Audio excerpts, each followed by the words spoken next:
Okay, so this is your ultimate guide to Uber or Bolt success in South Africa.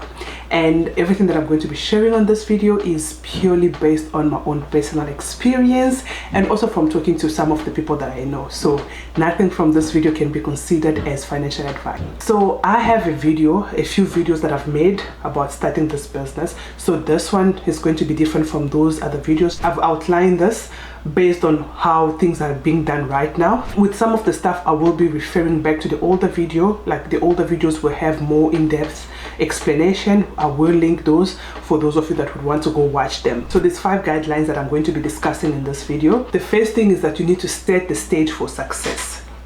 So like with every business, before starting, you want to sit down and plan how is this business going to make money, and what are the potential losses that you might get along the way.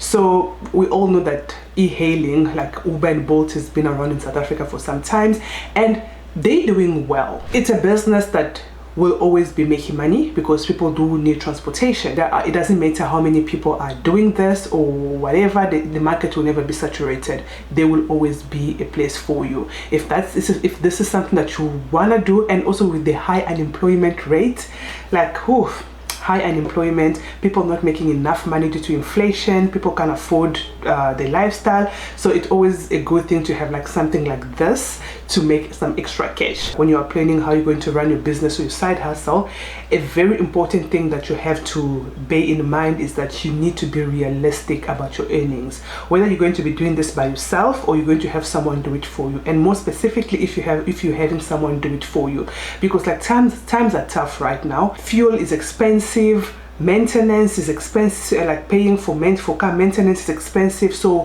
when you are setting your expectation for how much your driver have to pay you each and every single month, it's always good to do a little bit of research. Ask people around. Like there are Facebook groups where people talk about all these Uber and Bolt businesses. You can go on those groups and just check how much are people charging per week.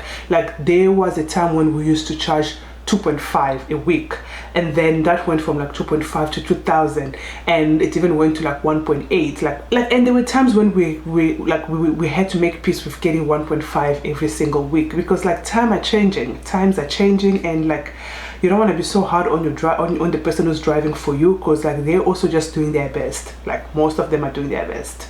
Okay, so that's the first thing, setting the stage for success, being realistic about how much are you expecting to make from this business. Like even when you're driving for yourself, you always just want to know, for example, you want to be realistic, because you don't want to be so hard on yourself when you see other people making a lot more money than you are. So getting your mindset right on this expectation is super important as a foundation of this business. And then the second guide is optimizing your earning.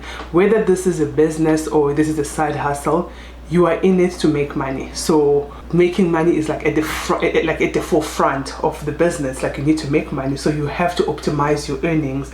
And some of the ways that we've done has just been to understand the demand fluctuation and peak hours. So like for example, for my husband will like do other things from like Tuesday to Thursday, and then he would just like work Friday, Saturday, Sunday and Monday morning, because he knew very well that those were peak hours. Weekends are always peak, and month end, great time to work. When you get into the business for some time, then you'll understand how those things work. You'll get to gauge and see exactly which days of the week or what time of the day does this business makes money. Let's say for example, when it's raining, that's the best time for you to go out and work, because like nobody will walk under the rain. You also have to be strategic about how you're maximizing like your route. Like let's say for example, my husband would be like, okay, he wants to start like in the Joburg CBD because at this time people are moving around, or he wants to start like in Sandton because like, yeah, something like that. When you understand the different areas, different routes, then you will know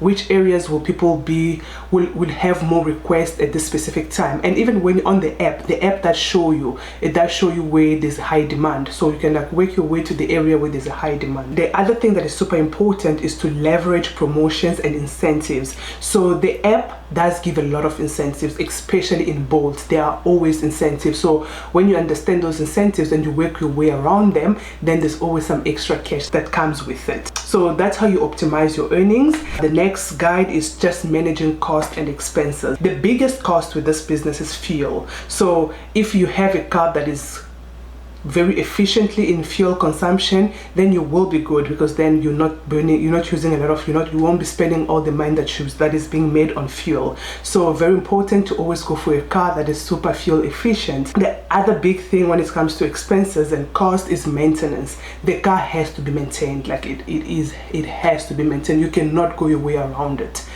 because this is the car that is traveling thousands and thousands of miles every single week or single month. One thing that we've done has been to find our own mechanic, to find our own local mechanic who did not charge us an arm and a leg every time we took the car to him. So that does come with its own risks. If that's something that you are willing to do, then I'm rooting for you. And another thing about cost and expense is that when you're buying fuel, we find that when you can also maximize your earning by buying fuel at places that gives you points. Let's say, for example, Shell Garage. If you buy your fuel at Shell Garage, you get points, and those points you can actually redeem them back. So try to look for those other small ways.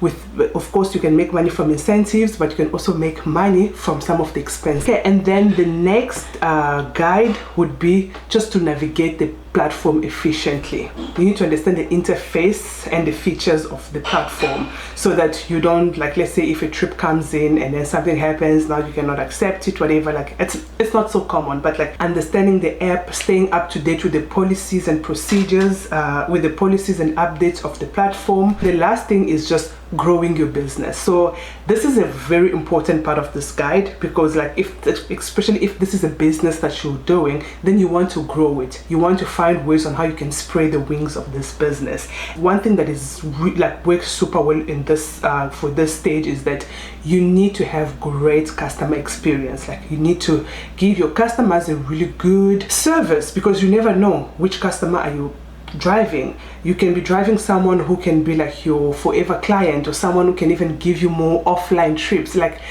guys, I know some people might say that offline trips are not safe, but like, let's be honest, when you make whatever money that you make from the platform does they will take their part, and then you take your own. But then if you start building a customer base where you have your offline customers, that's your money. That money is yours 100%. Excellent customer service will get you those clients that will want to come back to you. And also another way of like spreading your wings in this business is just by like incorporating something like a Mr. D or Uber Eats. That's my ultimate guide. Like, so this is exactly what I would tell someone when they ask me about this business. Like, if they like, can you summarize, like, I just want to get into this business, can you summarize for me what are the guidelines, like what are the points that I need to look out for in order for me to succeed in this business? Let me know in the comments if you have done this business or you are currently doing it. Let us know in the comments how is that working for you. Like in my previous videos,